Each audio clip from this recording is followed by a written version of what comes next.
stuff going on in Texas right now. Oh my goodness, it's probably never ending. It was like that when I was growing up. Okay. But yeah, so I've been here for about 8 years. So I feel like I have a pretty good feel of Philadelphia. Okay. Yeah.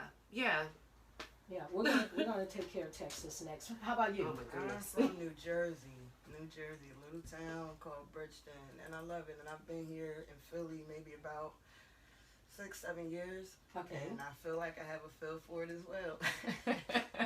So when you say you have a feel for Philly, tell me about that feel. Okay, the people are different in Philly. It's a completely different vibe. Like in New Jersey, you can walk down the street, and it's really country. You know, I'm from the country part, so if you can walk down the street and you can say hello to someone, and they'll speak back. They look you in the eyes. Yes, that as well. In Philly, you can walk down the street and you can speak and you can say hello, and they just look you up and down and keep walking. Like it's a completely different vibe. Okay. So I have an issue with that because typically if I'm walking down the street, I'm either being asked for money or I'm being hit on. This is true. So, and you know, I'm from the South, so we say hi to everybody. If you look remotely, we make eye contact, we say hello, have a nice day. We'll say something, but in Philly, it's eyes to the ground, and I just gotta keep going, keep my headphones on. It's an agenda. It's always moving. I love that though. Don't get me wrong. I love Philly. That's why I'm still here.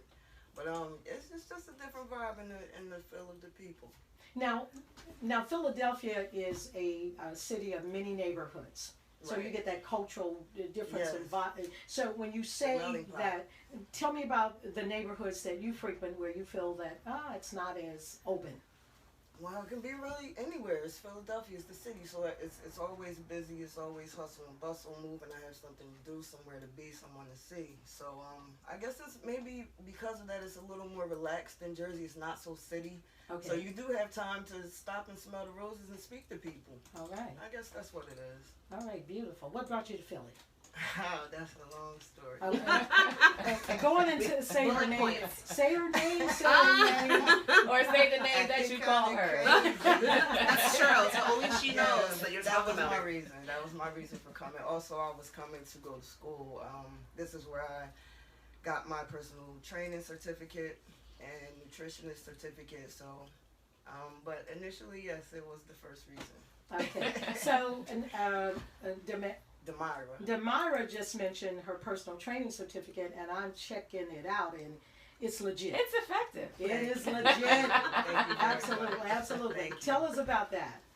What would you like to know specifically? Okay, you're a personal trainer, so sell us. I can tell you to eat well and get plenty of rest. You know the basic stuff they tell you on like Dr. Oz and all that type of shit.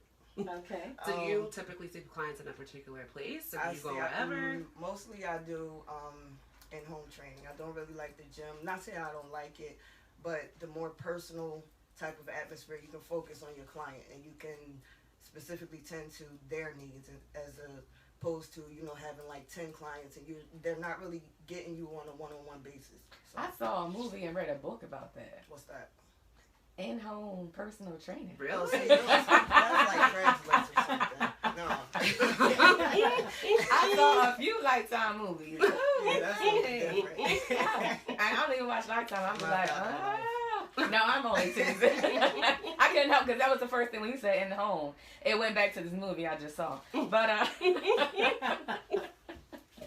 you also do music as well. I do. I write music. I write poetry. No ghostwriters, everything is mine, so yeah. Do you ghostwrite for somebody else? No, but that would be kind of cool. I think I would like to do that. Anybody needs a ghostwriter? Yeah. Demira. I'm available. No Craigslist. No in-home. No in-home. So I just want to switch up the conversation a little bit because I am Foxy and I need to, it's just burning the top of my head. I need to talk about Rachel Maddow first announcing that she had Donald Trump's tax returns and the internet literally exploded. And then, of course, everyone tuned in at 9 o'clock as we normally do. Maybe a few thousand more, or maybe a million. Tuned in and we were just waiting. And Rachel Maddow with me, my only pet peeve with her is that she does this whole backstory that lasts at least 20 minutes. Mm-hmm. And I'm just like, what are you getting to? So it took her a while to just get into the actual tax returns and showing us the paper and actually showing the resource, because showing who the resource was, because I was more interested in who gave her. I know she didn't find them on her own. So it was, what was his name?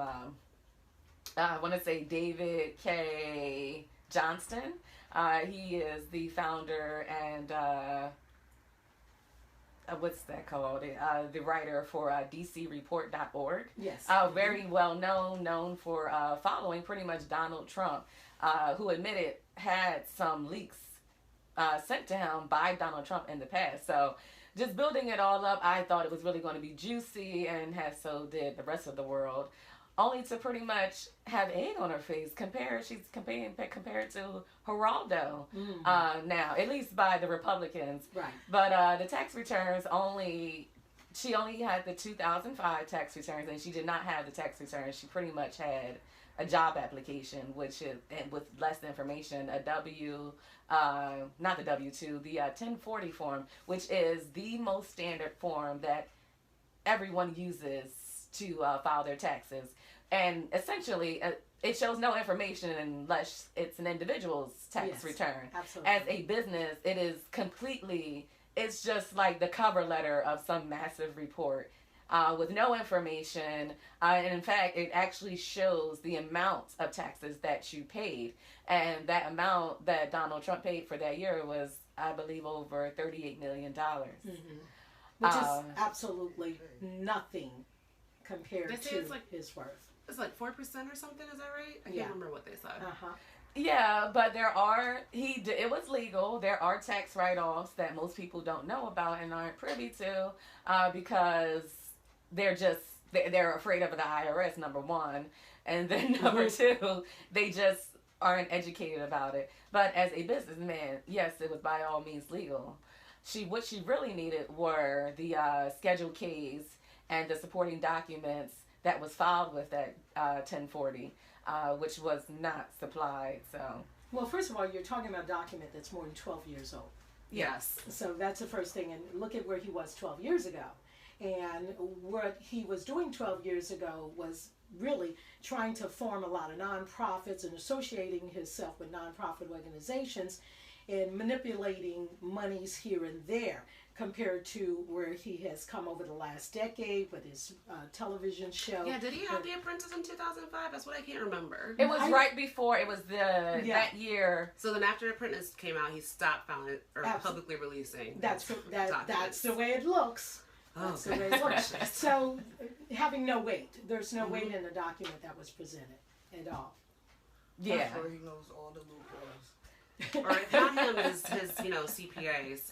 Definitely. Well, not for nothing, a lot of those loopholes were created by people that the wealthy put in office. In case we didn't remember how that happens. I would agree. Yeah. Weren't they saying that one of his largest, alternative tax he's trying to get rid of? Mm-hmm. And that was one of the largest ways that he actually contributed tax or something like that? So I don't know. Well, got the tax deduction. Yes. Yeah.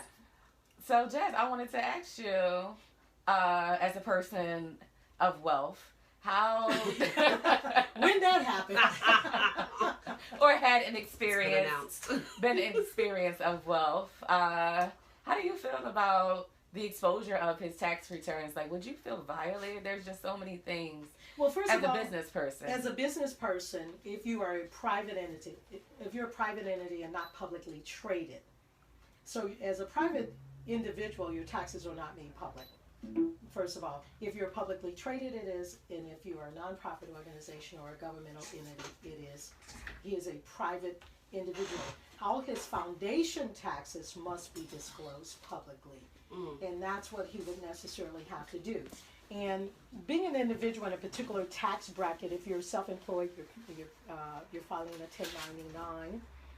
If you receive a 1099 for self-employment earnings, it's very different. There are a lot of, I won't call them loopholes, but there are a lot of tax advantages and credits that can be applied to someone who is self-employed. He's self-employed. Okay, so this is not new. So let's do the simple math. it.